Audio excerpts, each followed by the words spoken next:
Well, Tanya, here we Yes. are once again. Do you remember the name of this town?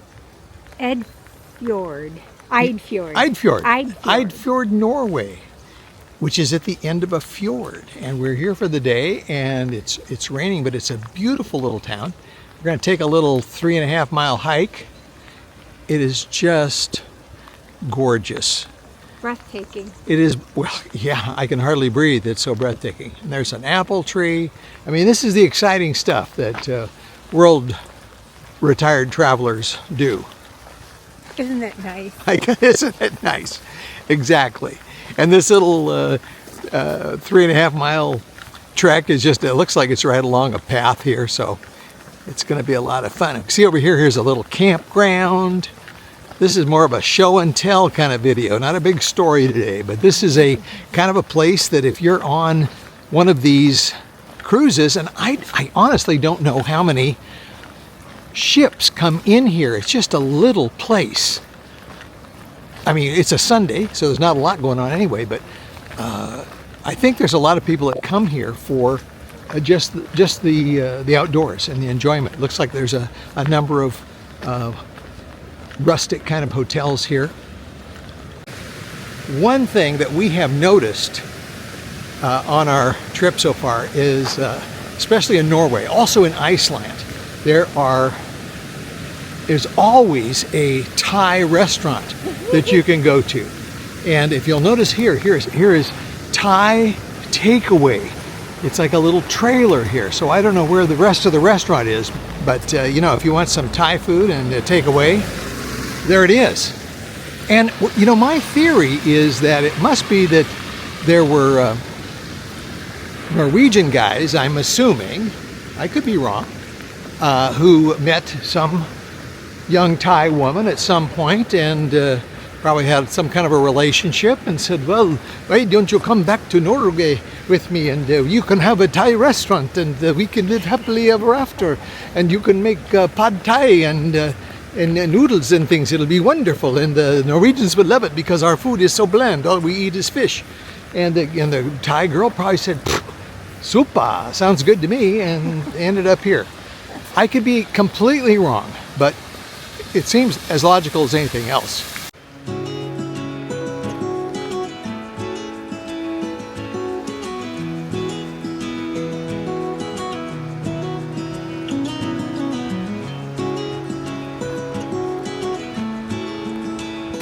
So we have a little information marker here along the river. This is the Eio River, E-I-O, and it is apparently one of the best salmon rivers in Norway. And you can see it here. But what they used to do, it's since been prohibited, but in the old days, fishermen here would build fish traps, and the fish were allowed to go into the trap, but they couldn't get out, and as they were heading up the river to spawn. But I guess they decided that was not good for the fish populations or for some reason, so that was prohibited in 1980. But apparently there still are a lot of fish in here, and I think they must fish them. And there you have it. Looks very much like Oregon, which is probably why a lot of the Norwegians went to Oregon, because it reminded them of home. You know, Tanya was just commenting about what an easy language Norwegian is. And as a matter of fact, if you're a native English speaker, on the language learning scale, Norwegian is indeed one of the easiest languages to learn. And she just pointed out to me a sign here, and she said, well, look at that. The city center is only 1.9 kilometers away, because it says Centrum. Easy language, right, Tanya? Yeah, right. What's this thing called? Right here, this blue thing. It's a Ford. Ford what? 3000. Ford 3000 what?